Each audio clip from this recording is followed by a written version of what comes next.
Hi, this is Kimberly Henderson, host of the Student Midwife Podcast. I'm here with my daughter Stella today. She promised me that she would be quiet so that I could record a podcast. We'll see how it goes. I want to talk about Lindsay Clancy first. It really breaks my heart seeing this whole thing playing out. I remember when it happened, and watching the trial is just brutal. I mean, I don't know why they are torturing this poor woman by making her listen to all the things, like the description of her babies when they came to the hospital and everything. It's just heartbreaking. It's obvious to me that her only motive was postpartum psychosis. There was no motive. She was literally out of her mind. But I can see how people that have not experienced a postpartum mood disorder might not understand that.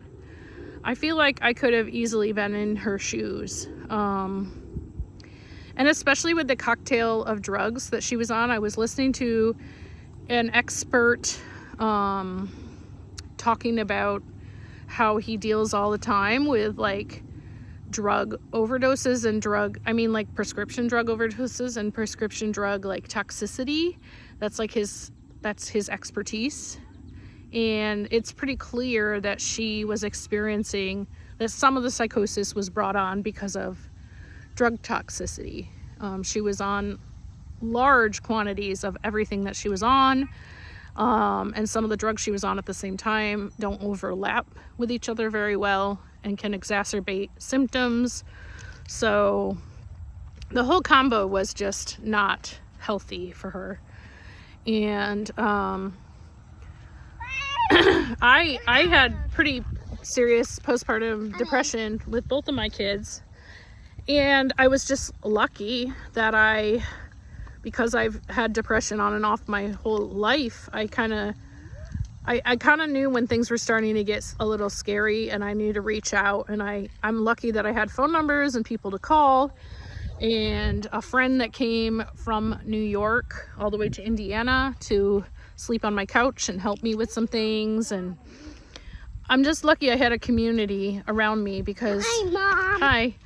I could have easily been her. And as a psychiatric nurse, it must have been terrifying for her to sort of see herself slipping into madness and know that she was asking all the people that are supposed to help with that. But for whatever reason, they were unable to help her, and she kind of slipped through the cracks. As happens so often in our culture and in our country. It's not usually with such severe side effects, so people are really upset, obviously, about this particular story because it doesn't usually happen. But every 10 years or so we have a case like this, and we still haven't made the big necessary changes that we need to make in this country to help women deal with these kind of issues. And having interviewed somebody that dealt with postpartum psychosis in the 70s and hearing her story, like, it really is a type of madness that can't really be explained to an outsider. If you have not experienced it, you don't really understand how much your mind really is gone. My friend that had the postpartum psychosis said that she believed she was Mother Mary and that her baby was like a reincarnation of Jesus, basically. And that they all had supernatural powers, and she could swear she saw her like baby's eyes glowing at times because they had, so much spiritual energy inside them and all of this stuff. Like, you really start believing some really kooky things. Luckily, hers didn't take a turn where she wanted, she heard voices telling her to kill anybody or anything like that. Hers was just more of a religious experience. And she got through it somehow. I don't think she had any help, professional help or anything. It just she just somehow got through it on her own and nobody got hurt. But I can see how if you're that deep in a delusion, it would be easy to do things that in regular life are just totally not something someone would ever do. And I think that's 100% what happened to Lindsay. I don't think she should be punished for this at all. Like, if anything, she needs a community wrapping their arms around her and supporting her, because this is just a serious mental health crisis that went unnoticed and untreated, except by giving her massive quantities of drugs to the point where she was crazy. So, you know, that combination of drugs and the doses she was on, and then also like the sleep deprivation and just the normal like anxiety and vigilance that comes after having a baby, can certainly make your brain really wonky. So, I mean, I heard the levels of like just the one SSRI she was on like double what is the peak amount you're supposed to take. So you could easily see how, and she's smaller than, she's got a small frame, you know, like she's not a big lady. I could easily see how that could lead to a drug toxicity. And I'm not an expert. I'm a nurse, but I'm not an expert on psychiatric drugs, but it doesn't take a genius to see how that could happen and how that could make you out of your mind. Yes, honey. I need to go do something. Okay, can you wait till I'm done? Go play, guys. Look, that broken All right, branch. later. No, not the broken. No, I'll see you later, okay? Well, there's a broken branch. Cool, broken branch. That's not what So the other thing, so I really feel for Lindsay, because I see them, you know, holding up her baby's clothes in the courtroom, and, you know, graphic descriptions, showing pictures of the children after they'd been killed, and graphic descriptions of like what the babies looked like after the medical examiner looked at them, and all these things. Like, why are they torturing this poor woman? Like, it seems clear that we have this culture that just likes to exact revenge on people, and that is not helping anyone. Like, if we could focus all of that energy into strengthening our postpartum, our reaction to postpartum mood disorders, and strengthening our psychiatric departments that help deal with such things, instead of putting our energy into punishing someone that doesn't need to be punished, I think we would go a long way towards helping solve this problem. That's how I feel about it, as someone who has suffered from postpartum depression. Thankfully, I never went into like postpartum psychosis or anything like that. I certainly had some scary thoughts as a mom, but the more moms I talk to, the more I find out this is quite normal. A lot of moms have really scary thoughts in those early postpartum days. So much is happening to you, your mind and your body, that you have no control over. Yeah, it's hard to describe to anyone who hasn't gone through it themselves. It's almost an undescribable event. So I get it, and I do think anyone could have been Lindsay Clancy, and I really feel for her. I didn't start really paying attention to it until today, because I was kind of purposefully avoiding it because I knew it was going to be horrific to read about, and it was.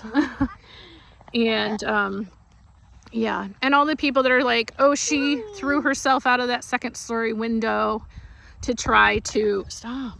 I need to do something. Go do something then. Go do I something. need to tell you something. Oh, yeah. There's a dead bird. I know, I saw that. Isn't that sad? Yeah, that's sad. It happens. That's right here is the dead bird. Yeah, there's a dead bird, huh? Go play, guys. That's the dead bird. So don't touch it. It might have diseases. Go play. So yeah, I really do think that she should be listened to and believed, because I wonder where he I've talked to women in various states of mental health crises after births and stuff, and to me it's very believable that, I mean, she wouldn't have thrown herself out of a second story window if she wasn't really trying to end it. I don't think. She made herself paralyzed, so that wasn't like an excuse, you know, oh, I was psychotic, this is why I did XYZ. No, she was psychotic. I don't know why we're having a hard time believing that when we know people have breaks from reality. We know, especially in postpartum, people can have breaks from reality very easily. I mean, not very easily. It's not like it happens to a whole lot of people, but like 2% of women do. So we need to believe them when they have these experiences. And that's part of what's wrong with our culture too. Like, the fact that people are even questioning. I got pine cone that looks like it. I told you guys that I needed to make a video. Go away. This one looks like it. The fact that people are even questioning this is part of the problem. It shows that people don't really believe that postpartum psychosis is real, and don't really believe that women struggle with their mental health after having a baby, and don't really believe that, you know, motherhood is anything but just a joyous time in a person's life. So yeah, so that is problematic. And the other thing I find problematic is Todd Blanche saying that he's going to, who, if you don't know, he's like the presumed attorney general. He's going to be the attorney general in our country, saying that he is going to get rid of abortion in all states. I find that very problematic. For one thing, the Dobbs decision made it very clear that states should have the right individually, as each state, to decide what they wanted to do with abortion. And now he's trying to overturn that and say, no, we are going to make it illegal in the entire country. And secondly, that's just a very scary situation for anybody. Anybody that needs an abortion after a miscarriage or because of an ectopic pregnancy or whatever the case may be. There's lots of real medical reasons that somebody might need an abortion as a life-saving measure. And the fact that Todd Blanche is saying that he's going to take it away from all the states is extremely scary. It also means doctors can't practice medicine the way the evidence shows that they should, the way that they've been trained, and the way that the best way for their patients. They're not allowed to practice medicine, and they're going to be under a level of fear that is not healthy either. And that's exactly what they're trying to do. These legislatures are trying to put people under such a crazy amount of fear that that they can't think straight, and they can't. A woman coming in with extreme gynecological bleeding is just gonna sit in the emergency department until she's almost dead. They can't act until she has such a bad hemorrhage, or she's so sick with sepsis that it's clear they have to act. So that puts people in a really vulnerable and dangerous situation. It's going to make a lot less people going into medicine want to study OB. It's going to make, OBs scarcer. It's going to make our maternal health care crisis greater. It's going to put everyone at risk in a lot of ways. So it's going to make getting just very benign medical treatments very tricky. I don't know why anyone would want to live in that kind of country. We have really great healthcare for the most part in our country. It's getting worse, especially for women lately, but we still have pretty great healthcare compared to other places. I don't know why we would want to jeopardize that, why we want to make it worse for people. So Todd Blanche saying that just raises a whole bunch of red flags. He should not even be considered for that position of government if that's what he wants to do. It's just really, really frightening. It's a frightening time to be in our country. My husband pointed out to me too that they're starting to build internment camps for homeless people. There's one in Utah right now that's being built. We're straight up living in one of the darkest timelines, I feel like, where no one's concerned about people's humanity anymore, I don't even know. It's all about money and power, and Have we lost all of our empathy? It feels that way. It just feels that way sometimes. So, deep breath. But I have a couple of recommendations for my listeners. If you have not checked out the amazing podcast Situation Womb yet, you should check it out. It's a group of OBGYNs primarily talking about all things reproductive health, all the weird things happening in the world, not just about abortion. There's other stuff too. They were talking in the last episode I listened to, they were talking about another fertility doctor that's been caught using his sperm to impregnate a whole bunch of people. And he was making all these excuses. Well, that's how it was done back in the day and blah, blah, blah. Like, what? I've never heard of that being the protocol in any time period. So I don't know what he's talking about. But yeah, the Situation Womb, if you're interested in anything related to healthcare and uteruses, specifically women's healthcare, reproductive healthcare, it's a really, really good podcast to listen to. I highly recommend it. And then I want to recommend the book Cider House Rules again. I think I recommended it a couple episodes ago, but I just think it bears repeating. Hi, Mom. Hi. That it's a really good book to, if you have questions about why abortion is a necessary part of healthcare, why abortion is healthcare, that book just goes through everything. It lays out all the arguments in a very beautiful way. It's very poetically written. It's by a man named John Iving. If you've never read any of his books, you're gonna fucking fall in love with him. He's an amazing writer. But yeah, the Cider House Rules, I would not recommend the movie by the same name. It does not have the power and weight as the book does.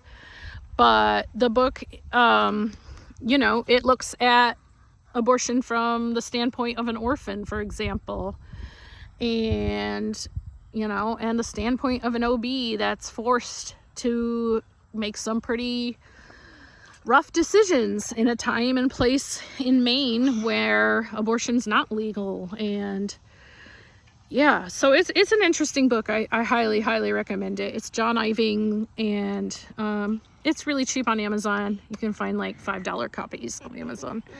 So it's a hefty book. It's like 500 pages or something, but trust me, you're going to love it. So it's worth the read. I read it to my grandma actually when she had pneumonia, and she really enjoyed it too. I was kind of surprised because it talks a lot about everything to do with healthcare and gynecological healthcare, essentially, in a story form, but she loved it. So I read the whole thing to her.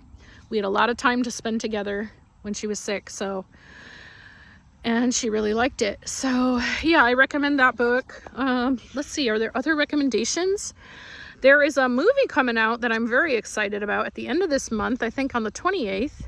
It's going to be free on PBS's app. You have to download their free app called Arrest the Midwife. I think it's Abby Epstein maybe made the movie. I think that's the director. And it is actually about a midwife that I know not well, but I kind of know her, Elizabeth Catlin, in upstate New York, and it's about her journey into midwifery and then the legal ramifications she faces after there's a baby that dies. So I am really excited to watch that. I can't wait for it to come out because, it had some theater debuts, but, they were all major cities far from me, so I couldn't go see it at any of the theaters. So I'm excited to see it on PBS, called Arrest the Midwife. So you should check that out. And it's all about the idea, should communities of people be able to choose practitioners that aren't necessarily licensed if that's the practitioner they really want, Elizabeth Catlin mostly served Amish and Mennonite Plain communities in upstate New York, and wasn't a licensed midwife. And I don't know. I think she might still be working as a midwife after the arrest and everything. I'm not sure about that. I'm not 100% sure. But her community stood up for her and stood by her. So they clearly, you know, she was their midwife. They clearly considered her a good option for their health care.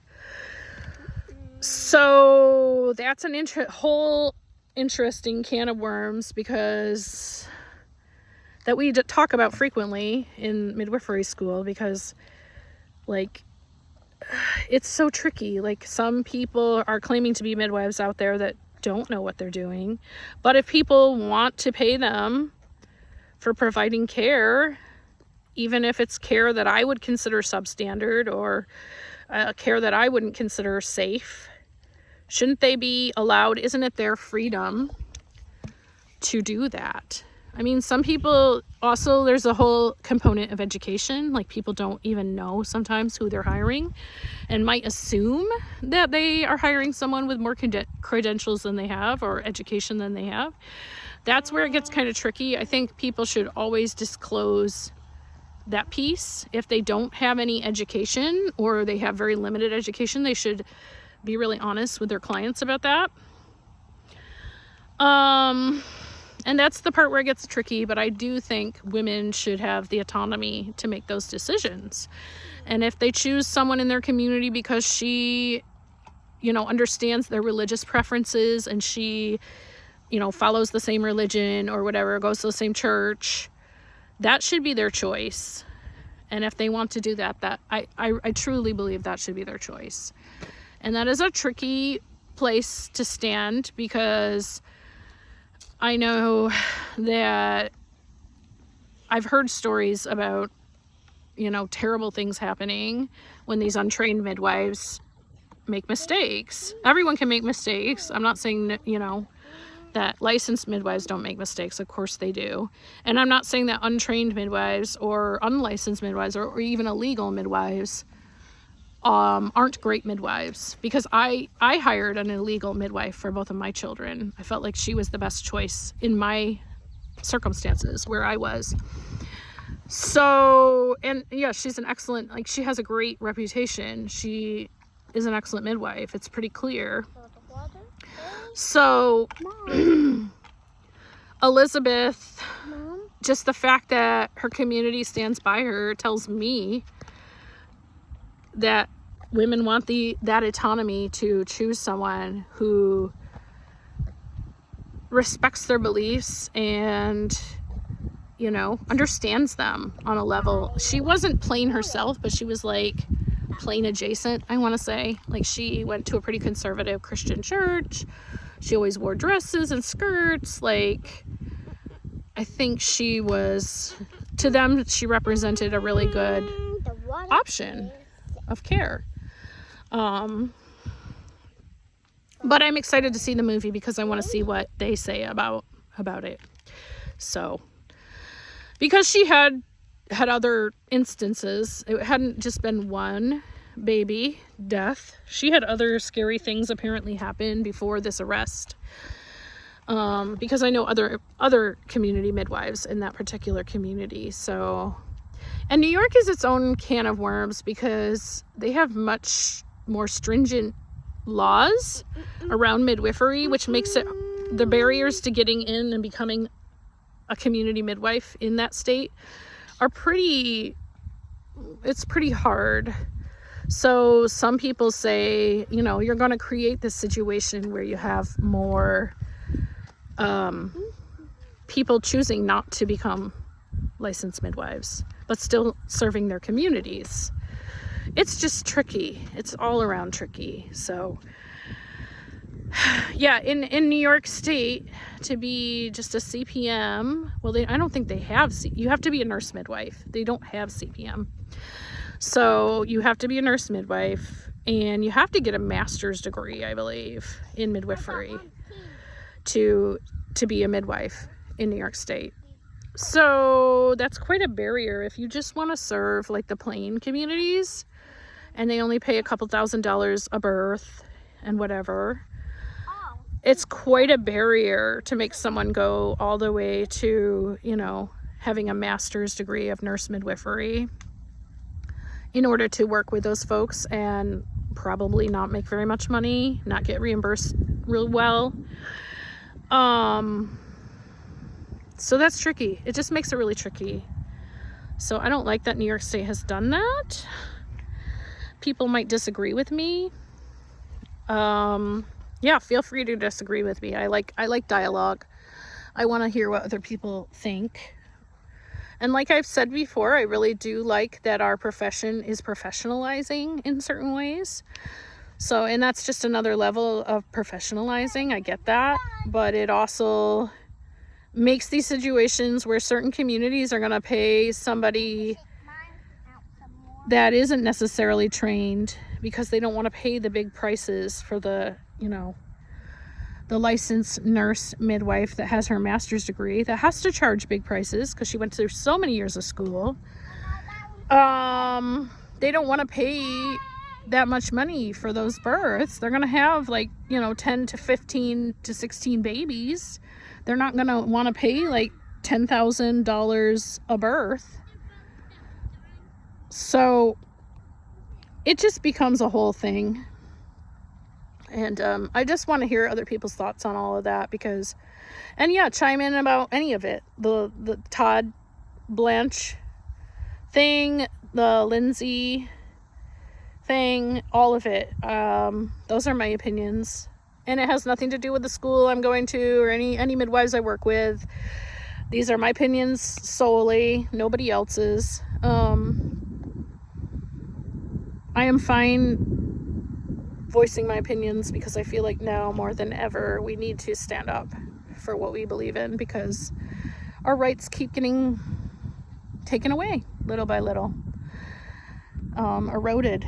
And it's actually little by little is not even correct. It's happening really quickly in this country. So that's the sad thing. Sorry, I have bugs in my eyes and everything. And sorry about my kids interrupting, but that's part of, you know, being a mom with kids on the playground, and trying to record a podcast. There's rarely a time when I'm not with them, which I love. We have a really great relationship because of it. I know like basically everything about my kids because we're together 24/7. We're definitely attachment parents, I would say. But because they're with me 24/7, also it's hard to get this kind of stuff done. So I don't have a nice studio at home. I live in a 2-room, not even 2-bedroom, 2-room cabin with all my kids. And there's really not a lot of places or spaces where I can go for privacy, which is fine. I thought today at the park they would be distracted, but unfortunately they want my attention. So they're back in school. It's been a crazy couple weeks. We're already back in school here in Indiana. So they're back in school. They don't see me as much. I'm about to be back in midwifery school. Our lives are going to get crazy again. Summer was kind of crazy anyway. I was out in Wisconsin and I was out in New York. It's been wild. And then I thought I was pregnant for a little while. Turns out my hormones are just misfiring as I get older. I'm 44 years old. It seems like I'm in perimenopause for sure. Every cycle now, my period comes a little bit late and it starts really slow and then it stops for a day or two and then it starts again a little bit. And it's just way less than it used to be, and which is fine. I don't mind that part. But at every cycle, I start thinking I'm pregnant. That's the part that I'm like, oh my God, I wish it wasn't like this. Like, can I just have like a regular heavy period so I know that I'm not pregnant, right? So then I buy all these pregnancy tests. I tell my husband I think I'm pregnant. He gets really freaked out. Yeah, and it happens every cycle. Oh, and because my hormones are goofy, I'm feeling weird. So I'm having a lot of the symptoms like I might be pregnant. I'm feeling very off. I'm telling you, perimenopause is a weird time. I don't know. I don't like it. I'm like, I just got used to being a woman of reproductive age and like all that comes with that, and like, you know, how to tell exactly when I was fertile, and you know, how to, you know, just deal with all that stuff. And now my body's gonna change again on me. Are you serious? Like, I feel like I just got into the groove of things with my body, and now it's gonna change again. This is insane. And 44 feels young to me for this to start happening like this, but I feel like I might be at the like tail end almost of menopause, honest. Well, I'm fucking hoping, I guess, because it's been so stressful, but it's probably not. It's probably gonna go on for like decades. But because my mom's like, oh, you know, women in our family don't stop having periods until they're like well into their 50s. So this is probably gonna go on for like a decade, and I'm gonna wonder every cycle if I'm pregnant or not. And then I'm going to take a bunch of tests and freak my poor husband out, and then be like, oh, just kidding. Not pregnant. Just everything is wacky in my body. I don't sleep good at night. I'm having extreme hot flashes. I'm sweating like crazy. I'm moody. I have freaking rage. Like, I want to snap at people that I don't even know, like for random reasons. There was a little kid at the park. I felt so bad. Of course I didn't snap at him, but inside I was like yelling at him in my head because he was making this weird noise that was so triggering to me. Oh yeah, and so I'm also right now finding out that I'm like neurodivergent and stuff too. So that's a whole another thing. So yeah, in my head, I was like yelling at this kid, and I felt guilty. I still feel guilty about it. Even though I didn't say anything out loud, I was cordial to him. He was trying to talk to me, and I was cordial to him out loud. But in my head, I was like, you little fucking... So yeah, rage. My hormones are just all over the place. And yeah, people tell me this goes on for like 10 years. Like, oh my God. It is. It's like being pregnant all over again. It's worse. People are like, oh, it's like another puberty. No, this is worse than another puberty. Puberty was not that bad. It was a little scary because I didn't really understand it, because I grew up in an incredibly religious household that didn't really talk about such things. So it was a little scary to me. I wish it had a little more information, but other than that, it wasn't that bad. I don't remember puberty being really that bad. This is like so confusing and like just, I don't know. And everyone's like, are you gonna get on hormones? And I'm like, I don't fucking know, man. I already feel like, do I want to throw another factor into the mix of this chaos? Like, my brain is already weird enough, and I don't know if I want to add another layer to it. So I'll probably just write it out naturally, like I've been known to do with most things. So it was funny because it was like my trans friend that was saying like you should get hormones, and I was like, oh yeah, you probably know all about that. Like, I have no clue about hormones. Like, I know about hormones, but I mean, you know, taking additional hormones, you know, putting additional hormones into your body. I don't know anything about that.